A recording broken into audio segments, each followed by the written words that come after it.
دخلنا على أنس بن النضر، سلمنا عليه ورد علينا واستقبلنا أحسن استقبال. طبعا كل ده احنا بنحلم مع بعض لأحسن حد يقول الشيخ بيسرح بينا يعني. فالمهم وصلنا لأنس بن النضر، سلمنا عليه وسلم علينا وقربنا منه وقرب مننا، وبدأنا نحكي له ونحكي لنا وسألناه: يا سيدنا أنس، هو إيه السبب إن أنت ربنا أكرمك بقصر في الكوكب الجميل دوت؟ يا ترى ممكن تحكي لنا وتحكي للناس قصتك؟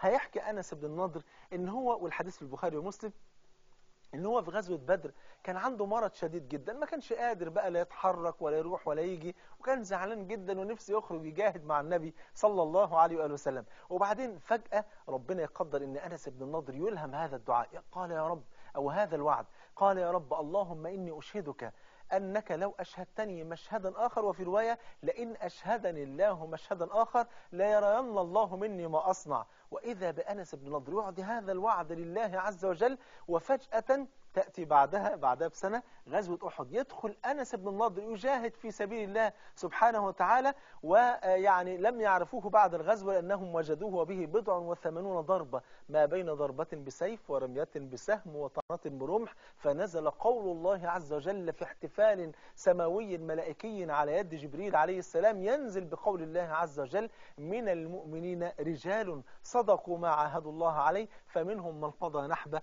ومنهم من ينتظر وما بدلوا تبديلا. الله، شفت الاحتفال الجميل ده؟ خد بالك في رواية تانية بقى جميلة، ان أنس بن النضر قابل سعد بن معاذ لما شاع خبر ان النبي اتقتل، والصحابة جلسوا على جنب كده وحطوا الأسلحة بتاعتهم على جنب، فعد عليهم أنس بن النضر قال: ماذا تصنعون؟ قالوا: قتل رسول الله صلى الله عليه وسلم. قال: إن كان النبي قد قتل فما تصنعون بالحياة من بعد رسول الله؟ كلام فيه تناقض، يعني انتوا لما انتوا حزنانين ان النبي قتل، طيب ما تقوموا بقى تقاتلوا وتموتوا على ما مات عليه رسول الله صلى الله عليه وسلم. ثم أخذ السيف وانطلق وقال: اللهم إني أعتذر إليك مما صنع هؤلاء، يعني الصحابة، وأبرأ إليك مما صنع هؤلاء، يعني المشركين. ثم تقدم فلقيه سعد بن معاذ وقال له أنس بن النضر: يا سعد، واها لريح الجنة، والله إني لأجد ريح الجنة دون أحد. ويدخل والناس بتجري من أرض الجهاد، وأنس بن النضر هو الوحيد اللي داخل يجري جوه أرض الجهاد،